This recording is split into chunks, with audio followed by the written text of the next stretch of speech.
The Farmer and the Badger. Long, long ago, there lived an old farmer and his wife who had made their home in the mountains, far from any town. Their only neighbor was a bad and malicious badger. This badger used to come out every night and run across to the farmer's field and spoil the vegetables and the rice which the farmer spent his time in carefully cultivating.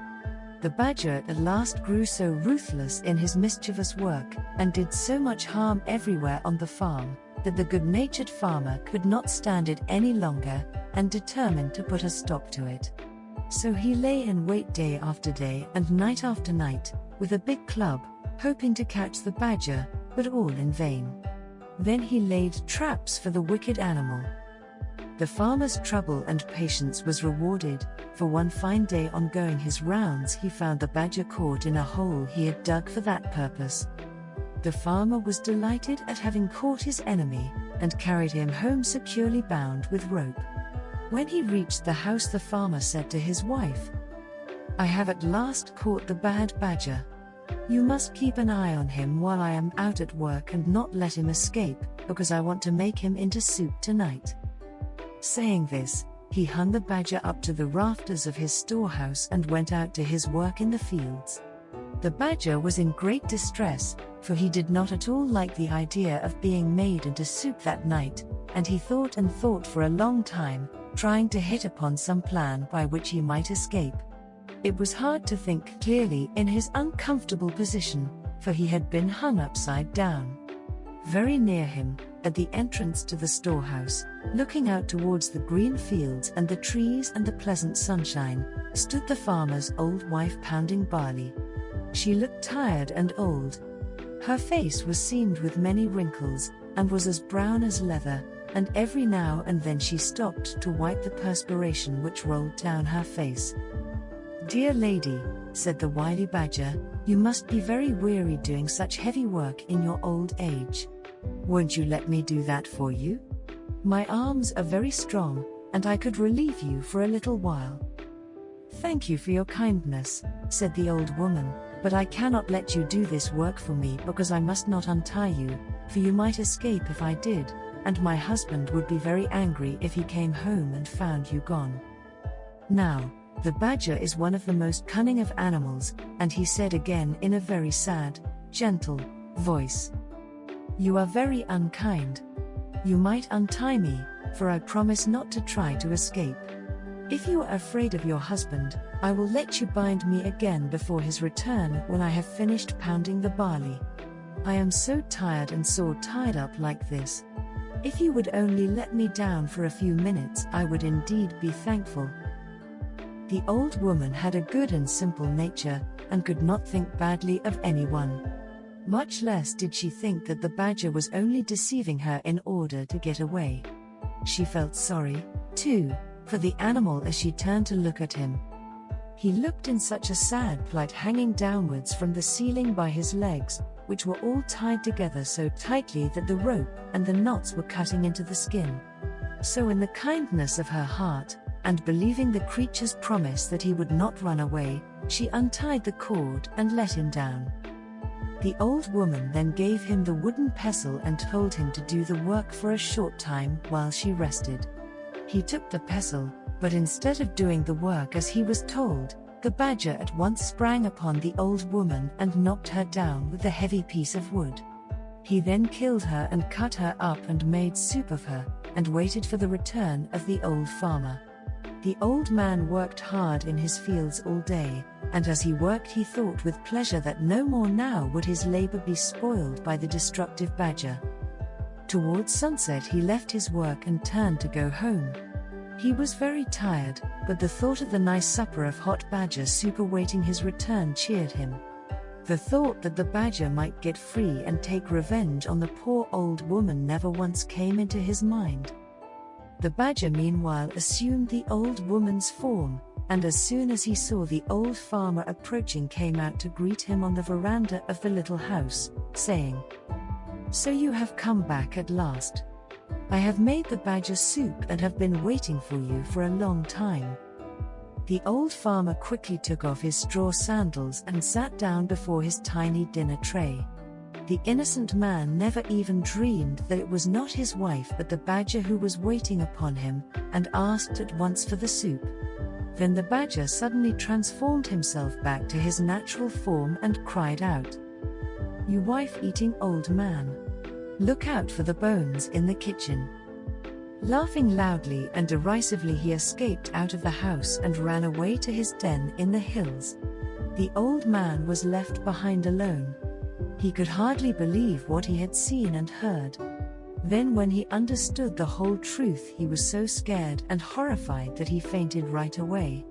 After a while he came round and burst into tears.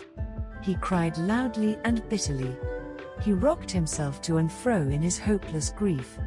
It seemed too terrible to be real that his faithful old wife had been killed and cooked by the badger while he was working quietly in the fields, knowing nothing of what was going on at home, and congratulating himself on having once for all got rid of the wicked animal who had so often spoiled his fields. And oh, the horrible thought, he had very nearly drunk the soup which the creature had made of his poor old woman. "Oh dear, oh dear, oh dear," he wailed aloud. Now, not far away there lived in the same mountain a kind, good-natured old rabbit. He heard the old man crying and sobbing and at once set out to see what was the matter, and if there was anything he could do to help his neighbor. The old man told him all that had happened. When the rabbit heard the story, he was very angry at the wicked and deceitful badger, and told the old man to leave everything to him, and he would avenge his wife's death. The farmer was at last comforted, and, wiping away his tears, thanked the rabbit for his goodness in coming to him in his distress. The rabbit, seeing that the farmer was growing calmer, went back to his home to lay his plans for the punishment of the badger. The next day the weather was fine, and the rabbit went out to find the badger. He was not to be seen in the woods or on the hillside or in the fields anywhere, so the rabbit went to his den and found the badger hiding there, for the animal had been afraid to show himself ever since he had escaped from the farmer's house, for fear of the old man's wrath. The rabbit called out, "Why are you not out on such a beautiful day? Come out with me, and we will go and cut grass on the hills together." The badger, never doubting but that the rabbit was his friend, willingly consented to go out with him, only too glad to get away from the neighborhood of the farmer and the fear of meeting him. The rabbit led the way miles away from their homes, out on the hills where the grass grew tall and thick and sweet. They both set to work to cut down as much as they could carry home, to store it up for their winter's food. When they had each cut down all they wanted, they tied it in bundles and then started homewards, each carrying his bundle of grass on his back. This time the rabbit made the badger go first. When they had gone a little way, the rabbit took out a flint and steel, and, striking it over the badger's back as he stepped along in front, set his bundle of grass on fire. The badger heard the flint striking, and asked, "What is that noise? Crack, crack." "Oh, that is nothing," replied the rabbit. "I only said crack, crack because this mountain is called Crackling Mountain."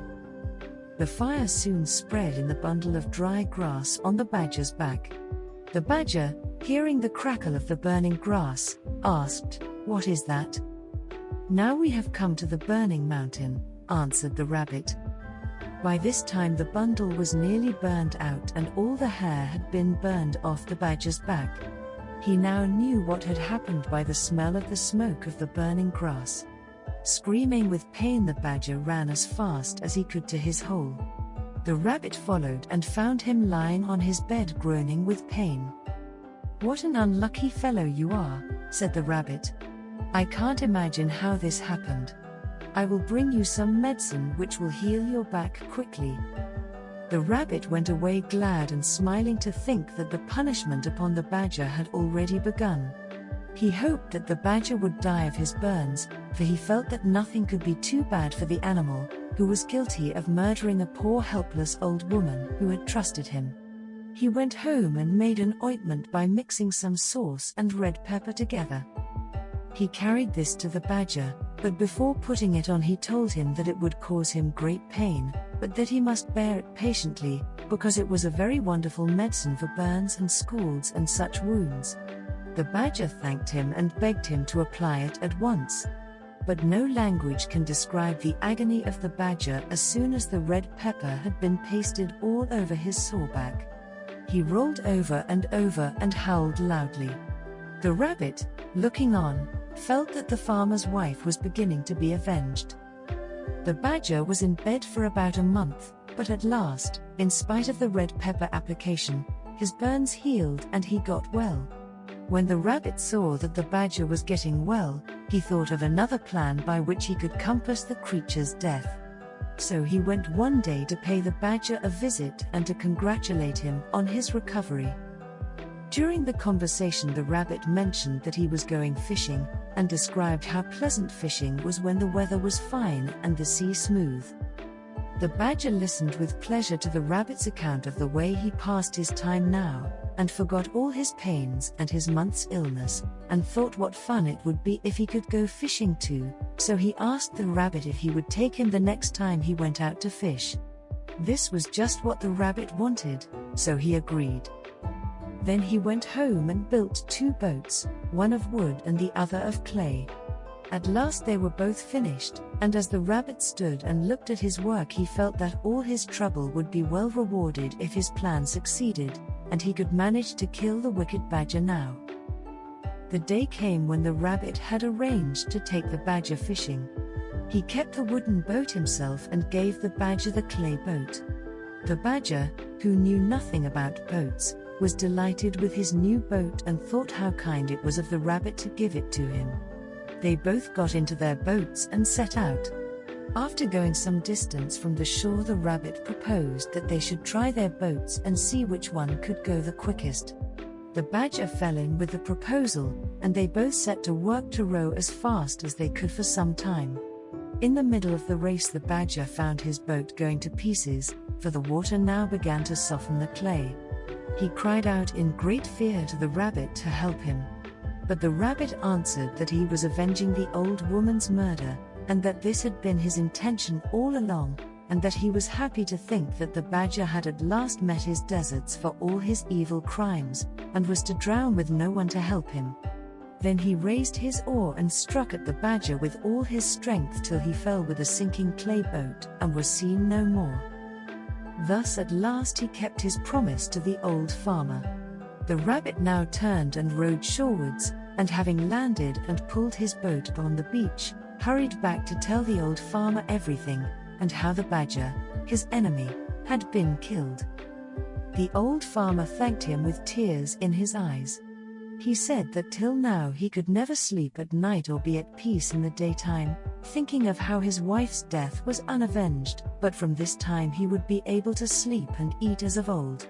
He begged the rabbit to stay with him and share his home, so from this day the rabbit went to stay with the old farmer, and they both lived together as good friends to the end of their days.